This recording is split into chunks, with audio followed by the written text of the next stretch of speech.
Rodrigo Rios, ele que é assessor da Arquidiocese de Maceió e vem falar de um assunto importante, porque no ano passado o vereador Leonardo Dias, do PL, conseguiu apresentar e viu ser aprovada no plenário uma lei municipal que autoriza o acesso de religiosos para as visitas em presídios e também hospitais, né? Esse trabalho de catequese que é feito também, trabalho de fé, já há muitos anos, mas nunca foi regulamentado.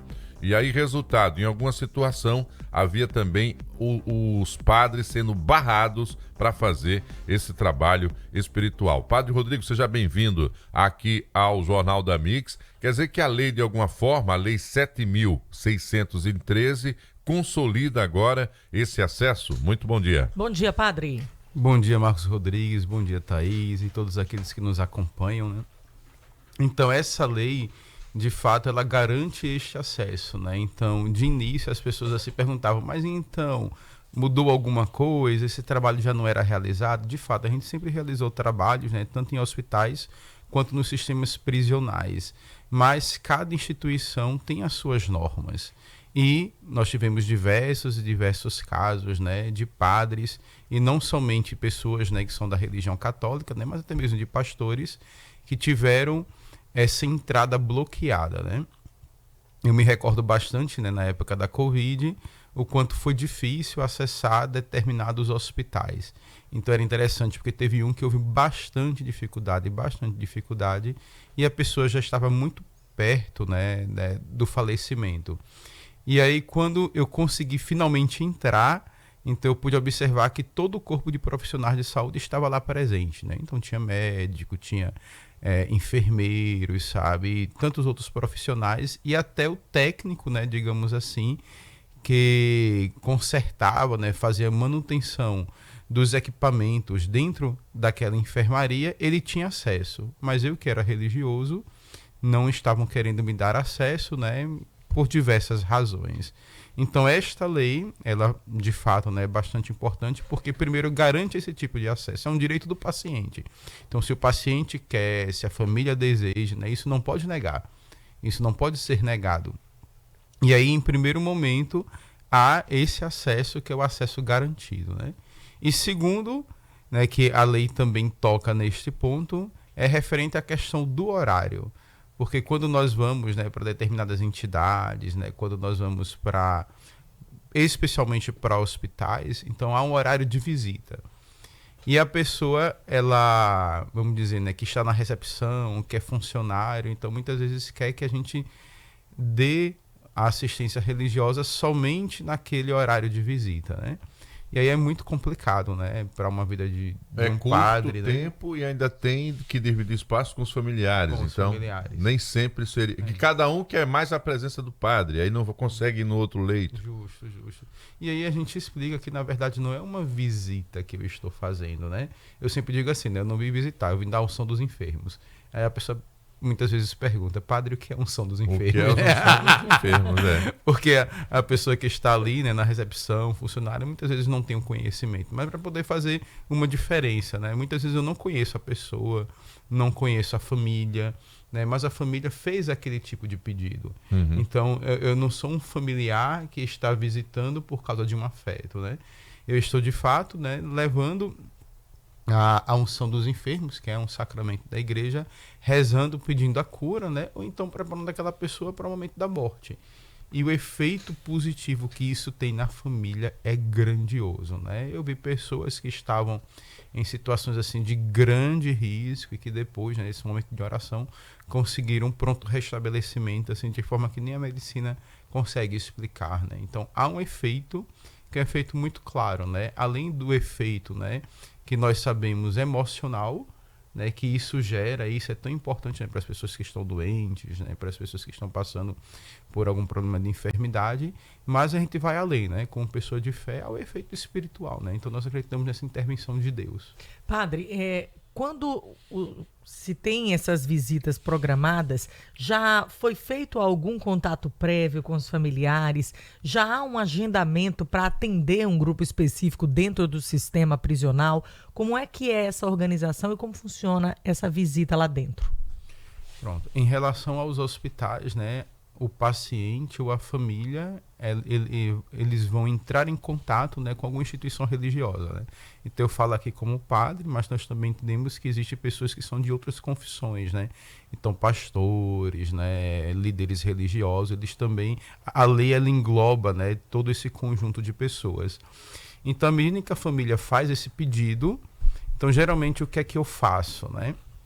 Eu digo, olha, vocês vão no setor de serviço social, converse com o pessoal, né, que trabalha lá, os assistentes sociais, e eles vão organizar a logística, né? Para quê? Para que o nosso acesso ele seja garantido de uma forma muito mais tranquila. E aí o pessoal, né, do setor de serviço social é quem faz essa logística, né? Então a gente tenta sempre fazer um bom diálogo entre nós, como instituição religiosa, e o hospital, né, o local onde está aquele enfermo.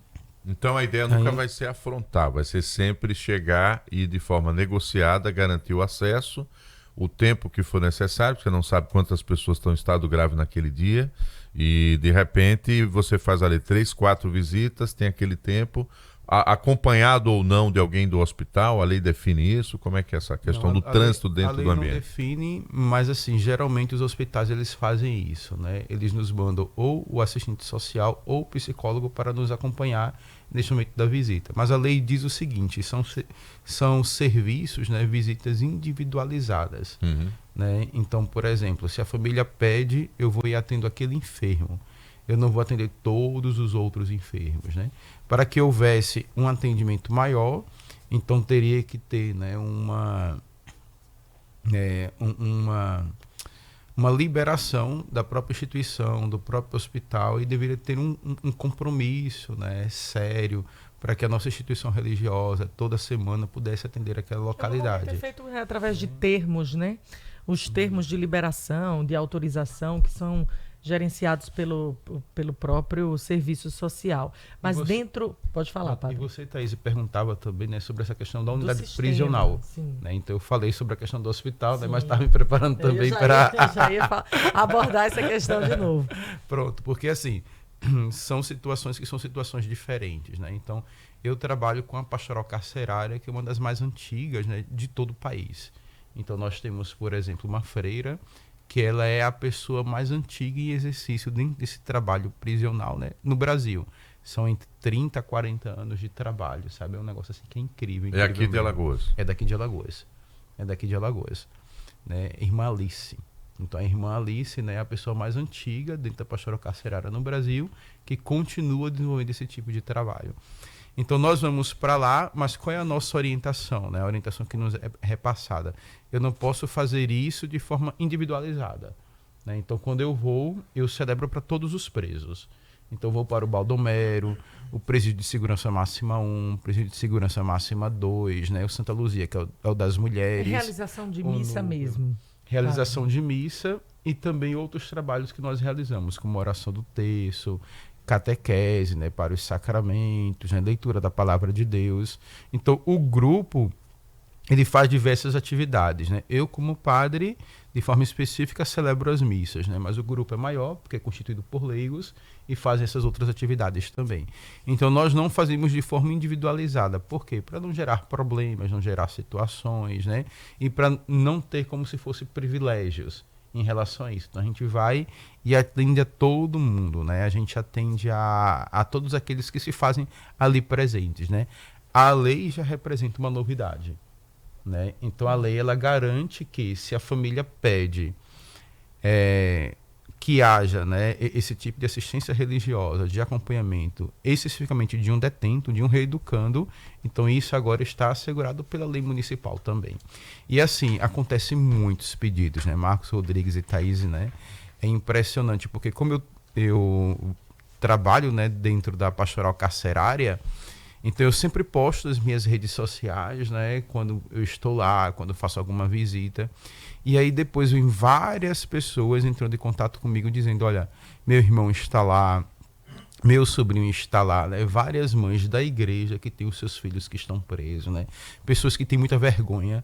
Teve uma senhora que disse assim, padre, assim, eu tenho muita vergonha, eu não consigo ir, eu tenho medo, sabe? Mas meu filho está lá, o senhor poderia vê-lo? Então, assim, para mim Você termina sendo um elo, né, entre essas famílias e essas pessoas que estão encarceradas, né? A gente fala aqui, padre, o senhor estava aqui, a gente estava lendo uma notícia sobre a gravidade, né, que existe lá por conta de algumas situações envolvendo pessoas faccionadas, né, ligadas a facções. Como é que é a presença da igreja? Ela consegue quebrar um pouco esse clima e você consegue fazer o seu trabalho com plena liberdade, falar de Deus, por exemplo, para essas pessoas que muitas vezes se afastaram dele ao longo da vida e talvez até por isso tenham ido para lá. Como é que é essa situação? Então, assim, nós somos muito bem acolhidos, sabe? Então, assim, não tenho o que reclamar, né, em relação aos reeducandos, né? Claro que os agentes penais varia bastante, porque tem alguns que acreditam no trabalho e outros que não acreditam.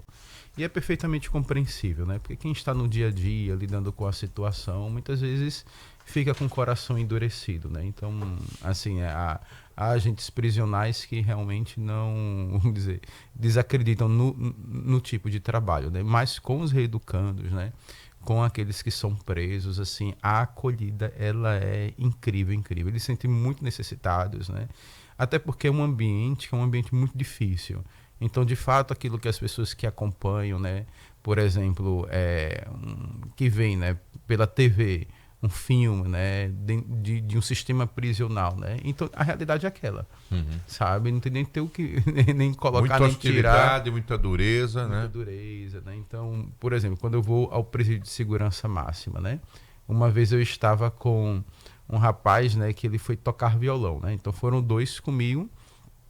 E aí um deles, né, à medida em que a gente passava, né, pelos diversos setores, porque a gente passava por um setor e fechava as grades, né, porque era presídio de segurança máxima. E aí quando fechou umas 2 grades de 2 setores, ele começou a passar mal, né? Então ele já ficou assim, né, deu Tenso, fobia, né? ficou tenso, né, e pediu para retornar, né? Então ele não continuou com a gente por causa dessa situação. Mas lá, de fato, assim, eles é tudo bem organizado, então a gente não tem o que se queixar em relação a isso, né? Eles nos permitem um acesso total ao preso, né? Então eu tenho contato, eu abraço, eu falo, né? Confesso, cada preso, né, que pede, e eles dizem assim, por favor, sempre estejam aqui conosco, né? Porque nós somos esquecidos, nós somos humilhados, nós somos abandonados, né? E de fato isso acontece, né? Quando eu fui, por exemplo, uma vez para o sistema prisional, né, Santa Luzia, que se dedica a mulheres, de segurança máxima para mulheres, né? Então tem uma senhora lá que ela teve 6 filhos, né? E ela disse: olha, padre, né, até hoje eu tenho 6 anos aqui, vou ficar mais 8 anos, né? Nenhum dos 6 filhos veio me visitar, né? Então, se não fosse vocês da pastoral carcerária e algumas amigas que são presas aqui, eu já teria tirado a minha própria vida, né? Então ela colocou isso para a gente.